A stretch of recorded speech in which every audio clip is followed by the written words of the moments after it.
गिबियावनो नोंथांमोनखौ आंनि चेनेलाव बयखौबो बरायनानै लानाय जाबाय।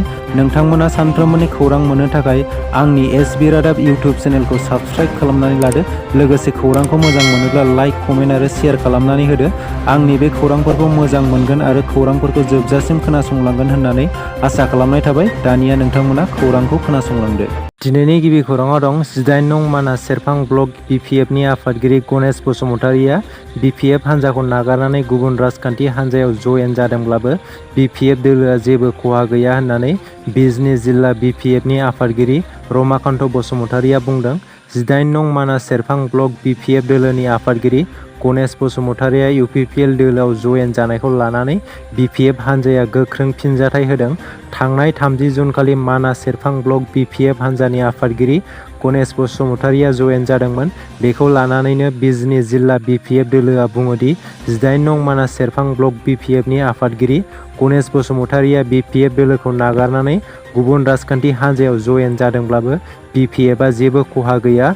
खहा खालामनो हानायमोनब्ला बिपिएफनि गोबां मददगिरिफोरा बिथांजों लोगोसे थांफागौमोन।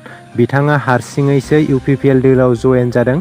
बिथांजों लोगोसे बिपिएफनि सासेबो सुबुङानो थांफायाखै। दोलोनि आइडिय'लजिखौ मानियालासेनो बिबान एंगारनाय आर'जलाइ गथायालासेनो गुबुन दोलोआव जयेन जादों आरो बेखौ दुखु मोननाय फोरमायदों बिजनि जिल्ला बिपिएफनि आफादगिरि रमाकान्त बसुमतारिया। इउपिपिएल हान्जायाव जयेन जानाय मानास सेरफां ब्लक बिपिएफ हान्जानि आफादगिरि गणेश बसुमतारिया रांखान्थियारि जेंनायाव गोग्लैनानै दङ।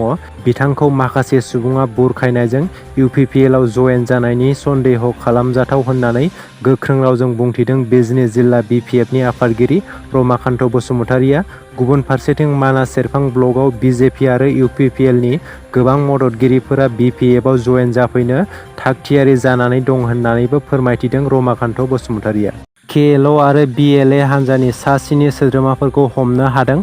बर'नि गोदान बिग्रायारि आफाद बर' लिबारेशन आर्मि एबा सुंद'यै बिएलएआ आलादा बड'लेण्ड दाबि खालामनाय थांखि लानानै जोनोम मोनदोंमोन। बे आफाद जोनोम मोननायनि उनाव बिटिआर ओनसोलाव गोबां उदखारि हान्जाफोरनि मुं लानानै गोबां रां दाबि खालामनाय जाथाय सोमजिदोंमोन।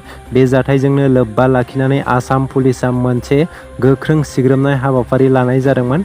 आसामनि डिजिपि जिपि सिंहआ फोरमायथिनानै होनाय बायदिब्ला बे नायबिजिरनायनि गेजेरजों खमथापुर लिबारेशन अर्गेनाइजेशन एबा सुंद'यै केएलअ आरो बर' लिबारेशन आर्मि एबा सुंद'यै बिएलएनि मुं लानानै रां दाबि खालामनायजों सोमोन्दो थानाय सा 7 दायनिगिरिफोरखौ आसाम, नागालेण्ड आरो सोनाब बंग'नि गोबां गुबुन गुबुन ओनसोलनिफ्राय हमनो हादों।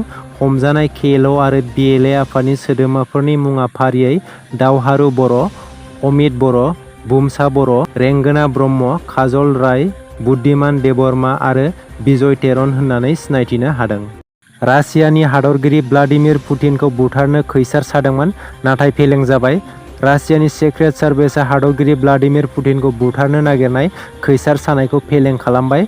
मस्क'नि गंसे दालांखौ बेफ्रुहोनानै हादरगिरिखौ बुथारनो नागिरनायनि खैसार सादोंमोन।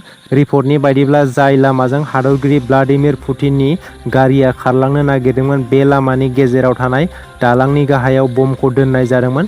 बे दालांआ मस्क' आरो क्रेमलिननि बायजोआव दङ आरो बे लामाजों हादरगिरि व्लादिमिर पुतिनआ थांलाय फैलाय खालामो। फेडारेल प्रोटेक्शन सार्भिसआ दालांनि गाहायाव गंसे सन्देह गोनां नाव थानायनि खौरां मोनदोंमोन, जायनि मददजों मस्क'आव दैमानि सायाव थानाय दालांनि सिङाव बमा लागायनानै दालांखौ उरायहोनानै हादरगिरि व्लादिमिर पुतिनखौ बुथारनो प्लानिं खालामदोंमोन। मख'नो गोनांदि रासियानि हादरगिरि व्लादिमिर पुतिनखौ मुलुगनि गेजेरावनो सासे गोहोगोरा हादरगिरि होननानै मिथियो। लोगोसे गोख्रों रैखाथिनि बेंखनाव थायो। रासियानि हादरगिरिया मैया एबा 2 जुलाइखालि बिटिआरनि गुबुन गुबुन जायगाफोराव बड'फा इउएन ब्रह्म सुपार 50 सिभिल सार्भिसनि सायख'नाय आनजादखौ खुंफुंनाय जाबाय। बिटिआरआव सोलोंथाइ बिथिंखौ गोख्रों खालामनाय आरो बिटिआर हालामाव गोजौ थाखोनि दैदेनगिरि सामलायगिरि दिहुननायनि थांखिजों बिटिआर सरकारनि मावथांखि बड'फा इउएन ब्रह्म सुपार 50 सिभिल सार्भिसनि थाखाय 2 खोलोबनि सायख'नाय आनजादखौ बिटिआरनि क'क्राझार, चिरां, बाक्सा, तामुलपुर आरो उदालगुरि जिल्लायाव खुंफुंनाय जायो। बे आनजादाव उथ्रिसारनो हानाय सा 50 फरायसाफोरखौ सायख'नाय जागोन आरो कचिंनि थाखाय बेसेन नाङाजासे 11 दाननि थाखाय दिल्लीयाव फोरोंथाय होनो दैथायहरनाय जागोन। बिटिआरनि दाब दाब जायगानि सा 2000निबो बांसिन फरायसाफ्रा बे सायख'नाय आनजादाव बाहागो लादों।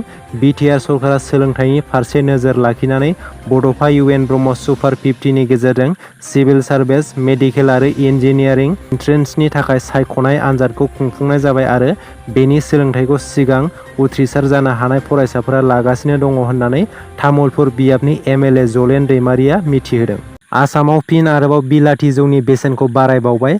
आसाम सरकारा दानाय गोदान आयेन बायदियै रायजोआव थांनाय 1 जुलाइनिफ्राय गासिबो रोखोमनि बिलाथि जौनि बेसेनखौ बारायनानै होबाय। बेजों लोगोसे जौ फाननाय समखौबो सोलायनानै होदों। दानिया मोनानि 11 बाजिसिम जौ गलाफोरा खुला थागोन होननानै मिथिहोदों। दासान्दि रायजोआव रां घुस लानाय खौरांफोरखौ मोनगासिनो। रां घुस लानायनि दायाव गोबां बिफाननि मावफारियाफोरा हमजानाय खौरांफोरखौ खोनानो मोनगासिनो थायो। रां घुस लानायनि हेंथायै आसाम सरकारा गोबां सांग्रांथि होबोगासिनो। थेवब्लाबो रां घुस लानाया सम सम जाफ्लेबाय थायो। थिग बिब्दिनो 2000 रां घुस लानायनि दायाव एसआइ जयनाल आलीखौ हमनो हानाय जादों होननानै मिथिनो मोन्दों। राजखान्थियारि खैसार खालामनानै जोंखौ नाख्रेबगासिनो दङ। दिनै जों सांग्रां जानानै डिलिमिटेसनखौ खौसे जानानै होबथायाब्ला 6 सिड्युल होननानै नामाल' थागोन। नाथाय बर' हारिया थांना थाहैनाया गोब्राब जाहैगोन। बे गोख्रों बाथ्राखौ बुंदों डक्टर अनजालि दैमारि बिथाङा। डिलिमिटेसनखौ लानानै धरना होनाय हाबाफारियाव बाहागो लानानै बिथाङा गोख्रों रावजों सोंखारिदों। बिथाङा बुंबावदों दि बिटिआरआव मोन 15 बिधान सभा मोननो हाबाय, नाथाय दुखुनांथाव बाथ्रादि मोन 6 बिधान सभा बियाबाल' एसटि रिजार्भ खालामजाबाय, नाथाय मोन 9 बिधान सभाखौ जेनेरेल खालामबाय। जुदि जेनेरेल खालामबायब्ला 6 सिड्युलाव थानायनि मा मुलाम्फा थानो? जायफोर बे डिलिमिटेसनखौ खालामदों बिथांमोना गावसोरनि राजखान्थियारि मुलाम्फानि थाखाय खालामदों। बिथांमोना जुग जुग राजखान्थियाव थाबाय थानो मोननायनि हिसाबखौ खालामदों। सरकारनिफ्राय बे बिथिङाव डाइरेक्सन थादों। आसामनि गिबि मन्थ्रि हिमन्त बिश्व शर्मायानो बुंदों रायजो राजाफोरनि सिगाङाव बे डिलिमिटेसनखौ थागिबि रायजो राजाफोरनि थाखायनो खालामनाय जादों होननानै। अब्ला बिथाङानो थागिबि रायजो राजानि हेंथा मावबाय। बिथाङा सोरखौ बोख्लायनो नांगौ, सोरखौ खोख्लैनो नांगौ बेखौ हिसाब खालामनानै बे ड्राफ्टखौ खालामदों। बैफोर गोख्रों बाथ्राखौ थांखिनानै अनजालि दैमारि बिथाङा डिलिमिटेसननि सायाव खौरांगिरिनि सिगाङाव फोरमायो। दिनैनि खौराङा एसेनोसै। आसा खालामो नोंथांमोना खौरांखौ खोनासंनानै मोजां मोनबाय।